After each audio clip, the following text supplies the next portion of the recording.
श्री गोकुल नाथ की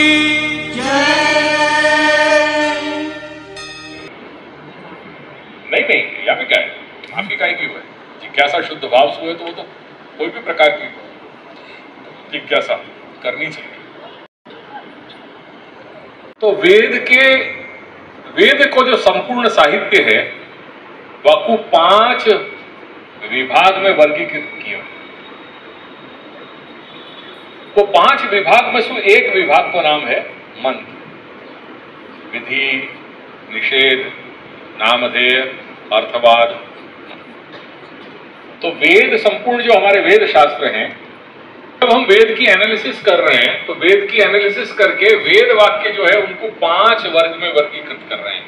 कुछ वाक्य जो है वो विधि वाक्य हैं, कुछ जो है वो निषेध वाक्य हैं, कुछ नामधेय वाक्य हैं, कुछ अर्थवाद वाक्य हैं और कुछ जो है वो मंत्र वाक्य। मंत्र क्या है? द्रव्य देवता स्मारको भागः मंत्र, जो द्रव्य और देवता को स्मरण कराने वालों जो एक भाग विशेष है वेद को, वह मंत्र कह रहे हैं। तो देवता को स्मरण कराने वालों जो भाग है वो मंत्र हो गया। करके हर देवता के मंत्र हैं, क्योंकि तत्त मंत्र जो तत्त देवता संबंधी है वो वाह देवता को स्मरण करा रहे हैं। जैसे अपने यहाँ अष्टाक्षर महामंत्र है वो कृष्ण को स्मरण करा रहे हैं, जो देवादिदेव है। तो श्री कृष्ण शरणम मम, ये अपने आप को अष्टाक्षर महामंत्र है। या लिए श्री महाप्रभु कह रहे हैं वदत वीरेव सततम स्थेयम इत्येव मे मति। श्री महाप्रभु कह ये मेरी मति है, वदत वीरेव सततम स्थेयम। तो या तो सतत या अष्टाक्षर महामंत्र को स्मरण करते रहो, एक बात। दूसरी चीज, सेवा के संदर्भ में सेवा कृते गुरु आज्ञा। तो अपने यहाँ जब हम सेवा पधराना चाह रहे हैं तो वो गुरु आज्ञासु ही वो चीज हो रही है, क्योंकि गुरु आज्ञासु वो दीक्षा प्राप्त करके वो दीक्षा फलित ही होगी। शास्त्र कहे कि अदीक्षित व्यक्ति की गति नहीं होए, करके दीक्षा लेना जरूरी है। मैंने दीक्षा संबंधी एक छोटा लेख लिखा है। जो लोग दीक्षा के लिए आवे, पहले मैं व्यक्तिगत रूप से बैठ करके उनको सब समाधान करता था और दीक्षा को सब चीज बताता था दीक्षा के संबंध में, पर अब उतना समय मुझको नहीं मिले, या लिए मैंने एक लेख लिख दिया है। वह लेख में मैंने 3-4 बातों को उल्लेख किया है। दीक्षा क्या है, दीक्षा का स्वरूप क्या है, दीक्षा क्यों लेनी चाहिए, दीक्षा को प्रयोजन क्या है लेने को, और फिर दीक्षा ले ली वह के बाद क्या कर्तव्य निर्वाह है, ये सब मैंने वहां में स्पष्टीकरण किया गया है।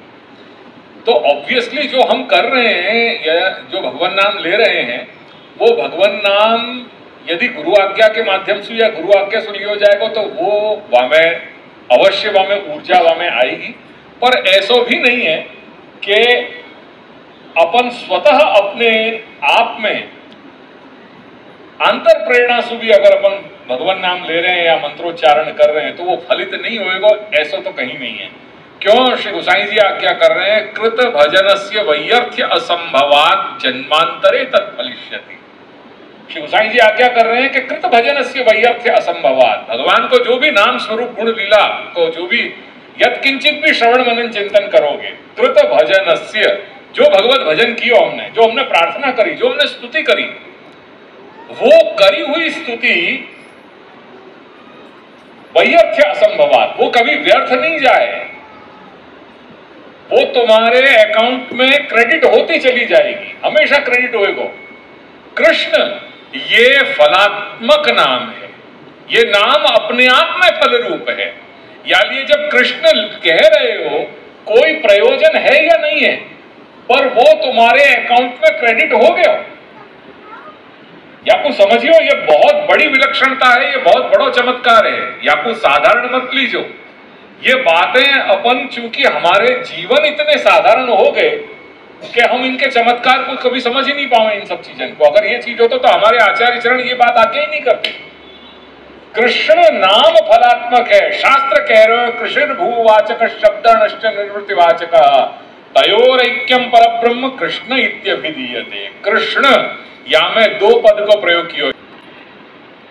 कृष्ण शब्द में कृष और अण ये 2 शब्द जुड़े हुए हैं। कृष धातु है जो सत्तावाची है और अण वो आनंद निवृत्ति को वाचक है। तो जहां पूर्ण आनंद की सत्ता है वो पूर्णानंद भगवान श्री कृष्ण है और वो परम तत्व है, देवाधिदेव है। तो वा रूप में वो परम सत्ता को, वो परम तत्व को नाम ग्रहण करना ये सरल नहीं है। हम बड़े भाग्यवान जीव हैं कि वो नाम ले पा रहे हैं, क्यों? ये फलात्मक नाम है। यानी श्री गोसाई जी आज्ञा कर रहे हैं सिद्धांत मुक्तावली ग्रंथ में, कृष्ण इति फलात्मक नामोक्त्या स्वतः पुरुषार्थत्वेन सेवा कृति स्व सिद्धांत न तो अन्य श्रेष्ठ। तो ये भगवान नाम जो हम ले पा रहे हैं ये बहुत बड़ी बात है। और या चीज को समझो या को महात्म्य, ये फल है, ये लेने से कोई फल मिलने वाला नहीं है। नाम को उच्चारण अपने आप में फल है। ये भगवान नाम ले रहे हैं, ये भगवान नाम लेवाती कहीं बीजू फल मर से नहीं नहीं नहीं नहीं नहीं, ये ही फल है। जो हम ठाकुर जी की सेवा कर रहे हैं वो सेवा करने से कोई और चीज मिलने वाली है नहीं, सेवा अपने आप में फल है। वास्तु कोई और अन्य फल मिलने की आकांक्षा नहीं। जैसे मर्यादा मार्ग में, मर्यादा मार्ग में बाकी सब जो है कृति जो है वो कृति करने से कोई चीज, कोई यानी भगवत सेवा करने से, भगवत पूजा करने से मोक्ष मिलेगा। ये मर्यादा मार्ग को शास्त्र मार्ग की व्यवस्था है, पर हमारे यहां मोक्ष जैसी व्यवस्था ही नहीं है। क्यों? दीयमानम अपि न गृह्णन्ति बिना मत सेवनम जनाः।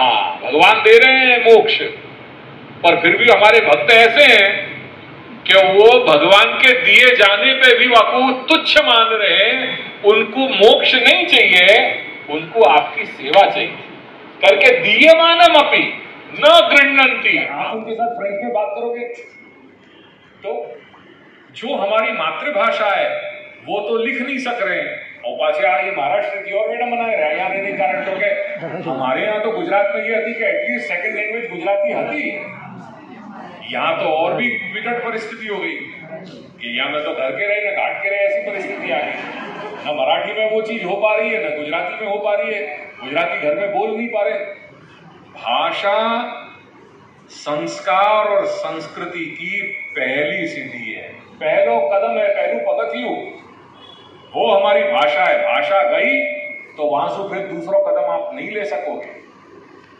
आपकी कुमकुम पत्रिका, मंगल पत्रिका, विवाह पत्रिका आप अंग्रेजी में छपाने लगे। जो हमारी संस्कृति नहीं हती, अंग्रेजन की खैरात अपन जो छोड़ गए, वो अपन को जो बट गई वाकू लेकर के आज अपन पकड़े हुए बैठे हैं। आज अपन को अपनी भाषा, अपनी विवाह पत्रिका जो है वाकू गुजराती में छापने में अपन को शर्म महसूस हो रही है कि अपन बैकवर्ड या कैसे लगेंगे न जाने, यानी इंग्लिश में छपाओ। ये तो हमारा समाज जा रहे हो कौन सी जगह पे। सारे विचार बदल गए हमारे, हमारी पहचान बदल गई। हूँ कौन, हूँ क्या थी આવ્યો, મને શું જીવનમાં શું કરવું જોઈએ, મારું પ્રયોજન શું? ये शाश्वत प्रश्न है जो हर एक को ये पूछने अपने आप से। आप 10 मिनट एकांत में अपने बैठो और प्रतिदिन चिंतन करो, मनन करो। ये 4 प्रश्न नहीं तो उतना भी नहीं हो पाता। अगर पात्रता नहीं होती, अगर श्री प्रभु अपने को पात्र नहीं मानते तो ये भी संभव नहीं होता। जीवन में ऐसे कुछ हो जाते, अपने विचार बदल जाते या कुछ भी ऐसी आ जाती। अगर हम इतना भी हम कर पा रहे हैं तो ये प्रभु की कृपा समझो कि ऐसी परिस्थिति में ये भगवत नाम हम ले पा रहे हैं, भगवत सेवा कर पा रहे हैं।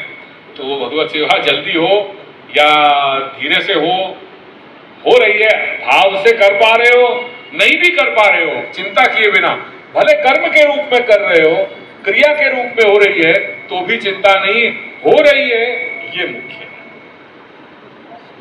बस इसको पकड़ो, क्योंकि ये क्रिया रूप में भी होते होते एक दिन प्रेम में बदल जाएगी। प्रेमासक्तिर व्यसनंच यदा भवेत्। तो ये पूरा क्रमशः विकास है। पहले हर व्यक्ति, चाहे मैं भी क्यों ना हूं, पर वो हम क्रिया रूप ही करेंगे। पर वो क्रिया भी जब रेगुलर होने लग जाएगी तो एक जीवन प्रणाली बन जाएगी। वो प्रभु फिर हमें वो पकड़ के रखेंगे, तब वो क्रिया स्नेह, आसक्ति और धीरे धीरे आगे बढ़ेगी। ये पूरा इसका ये प्रकार है। भगवत सेवा, भगवत स्मरण, नाम स्मरण ये सब करते रहो। बस ऐसे मेरे को आशीर्वाद, शुभकामनाएं श्री गोकुल